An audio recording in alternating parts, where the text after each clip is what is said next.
मित्रों, भगवान श्री कृष्ण कहते हैं, प्रिय अर्जुन, जब आप किसी के लिए एक विकल्प बन जाते हैं तो समझ लीजिए कि अब आपको खुद को प्राथमिकता देने का समय आ गया है। कभी कभी दूर हो जाना ही एकमात्र तरीका होता है ये देखने के लिए कि कौन वास्तव में आपको महत्व देता है। किसी ऐसे व्यक्ति के पीछे मत भागो जिसे आपकी परवाह तक नहीं है। अगर कोई आपको चाहता है तो वह आपके लिए समय निकालेगा, ना कि बहाने। खुद को उन रिश्तों से बचाना सीखो जो आपको मानसिक और भावनात्मक रूप से कमजोर बनाते हैं। जब आप बार बार किसी का ध्यान अपनी ओर खींचने की कोशिश कर रहे होते हैं तो शायद वह व्यक्ति आपके लिए बना ही नहीं है। अगर कोई आपको बार बार यह महसूस कराए कि आप उसकी जरूरतों की सूची में सबसे नीचे हों, तो वहां से चले जाना ही बेहतर होता है।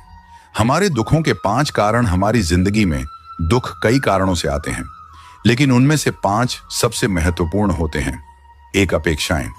जब हमारी मनचाही चीज मिल जाती है तो हम कहते हैं कि भगवान की कृपा हुई, लेकिन जब कुछ अनचाहा होता है तो हम दुखी हो जाते हैं। यही अधूरा दृष्टिकोण दुख का पहला कारण है। 2, स्वार्थ। हम चाहते हैं कि हमें सब कुछ मिले, चाहे दूसरे को नुकसान ही क्यों ना हो। यह स्वार्थी सोच हमें कभी भी सुखी नहीं रहने देती। 3, भय। हमें यह डर लगा रहता है कि हमारे पास जो कुछ भी है वह छीन ना जाए।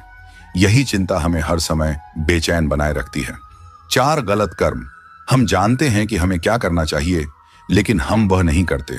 हम यह भी जानते हैं कि क्या नहीं करना चाहिए, फिर भी हम वही करते हैं। यह आदत हमारे दुखों का चौथा कारण है। 5, अहंकार। जब हमारे द्वारा किया गया कोई अच्छा काम सफल होता है तो हम उसे अपनी उपलब्धि मान लेते हैं और ईश्वर को भूल जाते हैं। यह अहंकार हमें धीरे धीरे पतन की ओर ले जाता है। स्वास्थ्य सबसे बड़ी दौलत है, संतोष सबसे बड़ा खजाना है और आत्मविश्वास सबसे बड़ा मित्र है। मित्रों, कमेंट में अपनी राय जरूर लिखिएगा ताकि हमें पता चले कि आपको हमारा आज का प्रसंग कैसा लगा। और हाँ, अगर आपके दिल में श्री कृष्ण के प्रति सच्ची भक्ति है तो वीडियो को एक लाइक एंड कमेंट में जय श्री कृष्णा जरूर लिखें।